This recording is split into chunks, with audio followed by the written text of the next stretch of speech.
So, here I am, your average everyday sim racer, browsing iRacing, trying to find something good to race, only to really lack the motivation to sign up to anything because you don't feel like practicing. Changing to Facebook, the Donington decider for the British GT is this weekend. They always have some decent posts and some awesome screenshots, so I decided to take a peek. In the corner I noticed an advertisement for an ARDS course at my local circuit. Some guy called David needs help learning the Indy Circuit. I was more than happy to help, and so begging my partner to part with £400 of my own money, I set off to Brands Hatch. Arriving at the paddock of this beautiful circuit, the variety of cars was staggering. There was everything from Ginettas, Nobles, Caterhams, even a few RX-8s showed up as well. And with the paddock full to the brim, I realised that this was going to be a very busy day out on the circuit.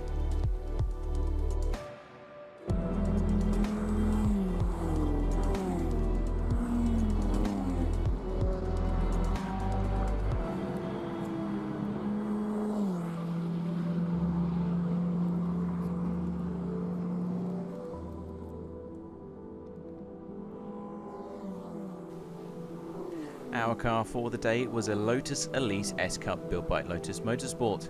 It came in at around 931 kilograms with 220 brake horsepower behind where my head would be.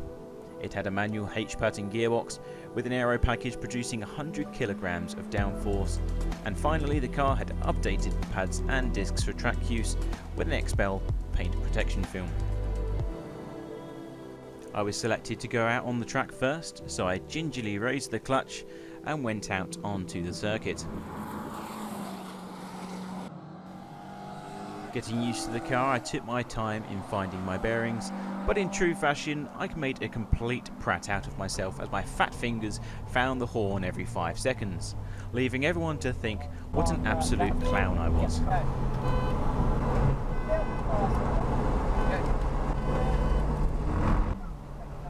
Things went from bad to worse. After just completing 5 laps in this great little car, this happened.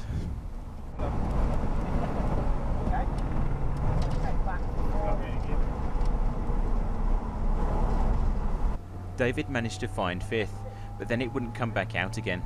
So we had to retire to the pit lane to have a look to see what was wrong with the car. Suddenly, I felt extremely guilty, as thoughts crept into my head that I'd potentially ruined everyone's day in just under 5 minutes out on track.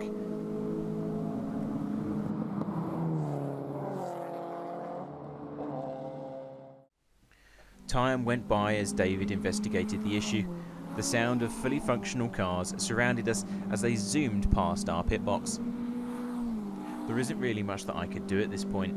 I apologised several times in hopes that it would somehow magically fix the car. The problem turned out to be a gear linkage which had popped out of the circuit, and so David had to improvise with some metal wire and wrapped it like it was Christmas. To my relief, the trick seemed to work and the car was back out on track, setting some laps with the other guys.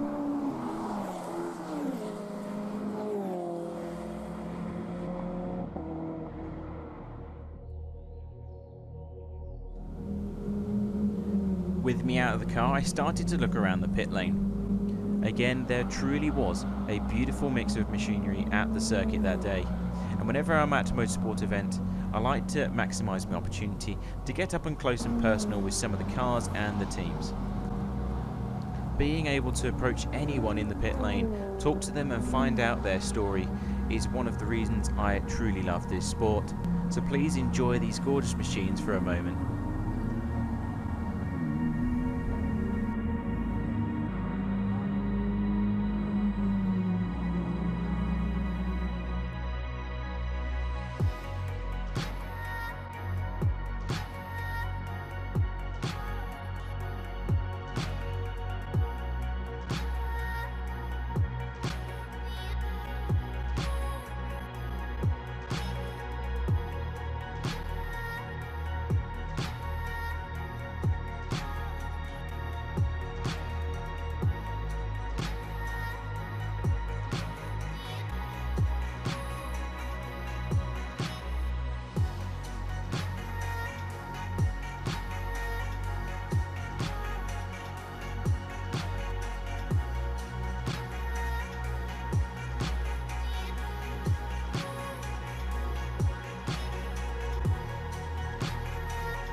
back out for my final run with David, and thanks to his tuition I'd managed to break into the 59s.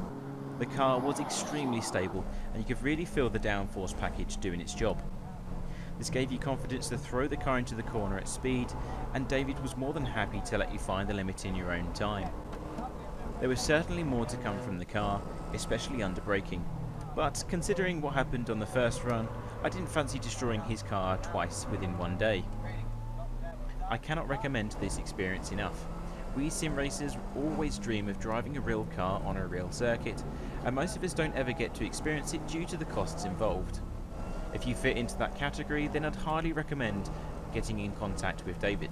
He's a very open and approachable person, and that really allows you to relax and focus on what's ahead of you.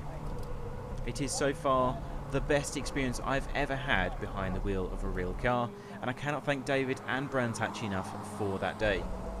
For now though, I'll have to go back to the virtual world of sim racing, but if anything, the racing bug truly has attached itself, and I think I'm okay with that. I'll leave you guys with the last few laps that I did that day, so thank you everyone for watching and enjoy this onboard footage.